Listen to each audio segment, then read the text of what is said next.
Oh, my favorite sound. A tow truck. It's a Yu-Gi-Oh! But they had the thing and they just pull the cards and like throw them and stuff. That's how I feel when I got this. And just like throw punch them with it, right? Pretty rugged. I might go try it on Derek. I'm gonna go in there and just give Derek a good old right in the throat. Throat punch.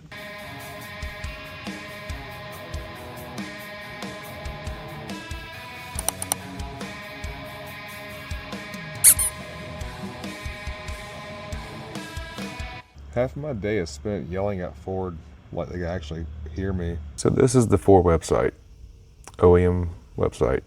So on newer vehicles, your car has an IP address. With that being said, we can track every single time the car has set a fault. If we scroll down, we'll see the last fault that we had was a P0301.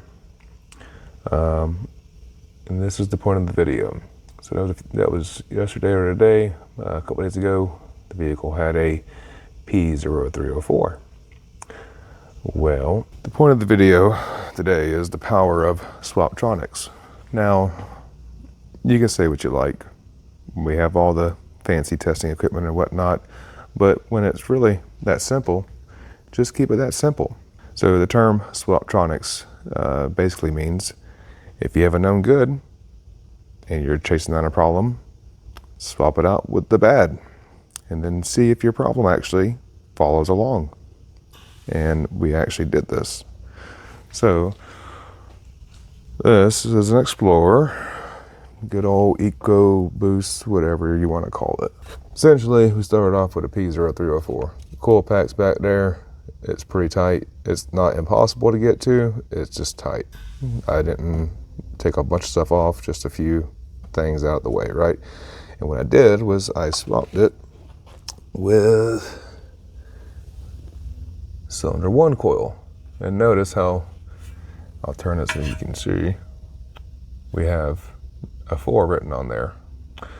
So by doing that, I keep track of where and what I move to where, right?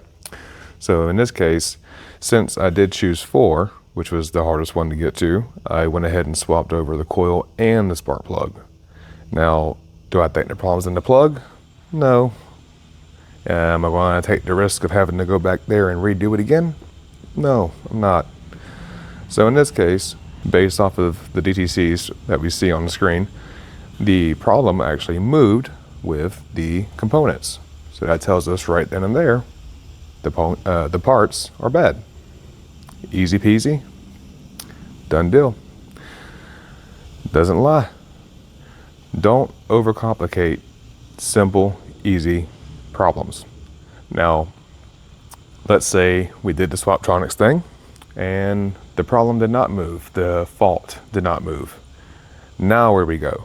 Well, we have a fuel related problem, an injector, or we have mechanical.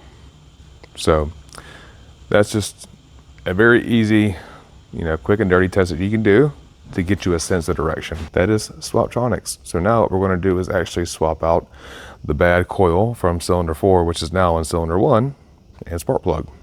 And we should be good to go. Cool. Quack. Oh, that's neat. Spin, spin, spin. Make you all sick. What are you doing, Derek? Door panel. On what? Trash?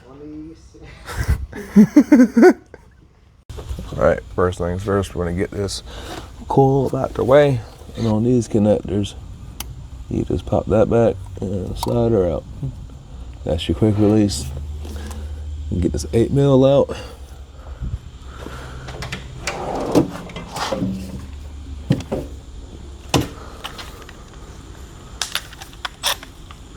Check your direction.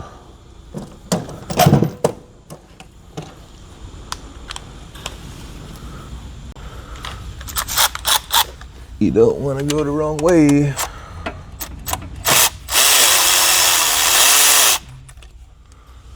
Sticker right there. Boop. So that is number 4. That is the bad one. Come off our channel. We got our OEM guaranteed correct from the dealership, not faked Motorcraft spark plug and Motorcraft coil. Bag looks a little haggard. So, it's all good.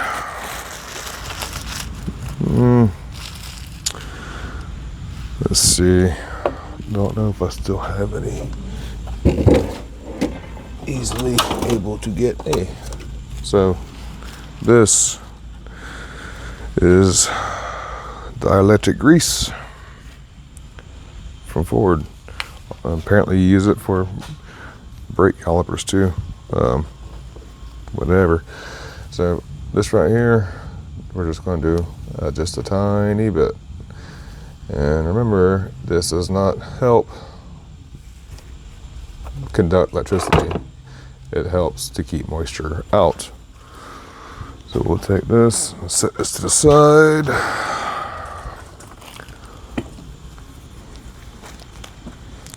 Put your cap back on.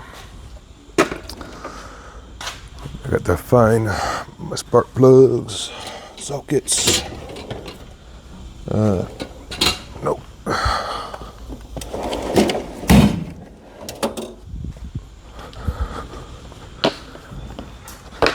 If you don't have one of these sets, I highly suggest it. Don't buy it from them. Buy the actual people who make it. It's a lot cheaper.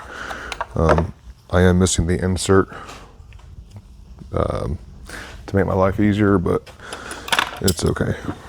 So here, kaboom. Check your direction. Now break it by hand.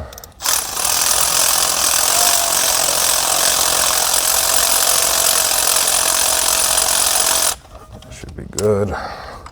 Like I said, I'm missing the insert, so it's not gonna stay in the socket, which is okay. I'm gonna grab this little cheap brokered magnet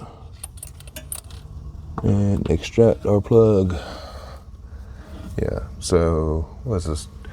22,000 miles, but turbo, whatever.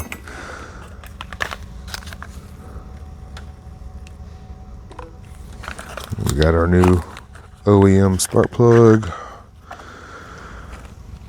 We'll compare, and the gaps look pretty on point. I don't know what the gap spec is.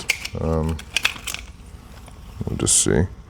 I still do believe in gapping spark plugs. That one is almost non-existent. Yeah. Yep. Not even going to go check the spec. We should be fine. As long as this thing is not completely closed up, we should be fine. But I still do believe in gapping your spark plugs, especially when you're doing jobs that you don't want to redo. Now, I don't want to drop it all the way down in there and potentially cause the gap to get squished, but it's kind of hard to do without the insert. Usually if I had the insert, I'd just put it in there and then just be nice to it. But we're going to do it this way. Now, think about this. The big controversy of anti-seize, never seize, whatever. This plug from Ford does not have any of that. There's the markings for cylinder 4 that we switched to 1, but there's no seize, anti-seize on here. So guess what? I'm not putting anti-seize on it. If Ford made the vehicle that way, then that's the way that I'm going to do it. Now, in some cases, is it a good idea? Yeah. Am I going to tell you when to do it? Nope. But you sure as hell don't want a spark plug shooting through your roof. Now, listen, I'm not going to crank on this thing. I'm just going to go, And over the years, you'll develop a feel for how much torque that is. Okay, So notice there's no 4. We don't run the risk of actually putting in the bad one. You know, just a slight little bit of dielectric to keep moisture out. It does nothing for better electricities, flowies. So we get that nice little squish. Grab our little 8, start her by hand. Same thing with this, learn trigger control.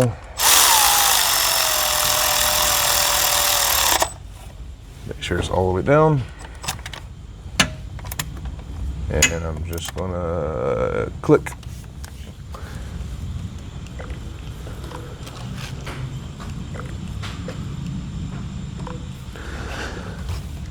Grab our connector, because if you forget, you're gonna have a nice misfire. All right, she's in place. So that's about it. If you look, you'll see this is number 4. Well, this is number 4 cylinder, but this was the original number 1 coil and spark plug. So what we did was take the 1 and 4, switch them around, play the good old SwapTronics game, and this time it paid off. So there you have it. Good little DIY trick for anybody out there getting started. And you know, sometimes you don't have to be fancy to figure out quick stuff. So cool. Quack quack. And I might come back, might not. Might just quit this shit and go work for Chick-fil-A. I don't know. Cars suck. Yeah, we're done. Go home.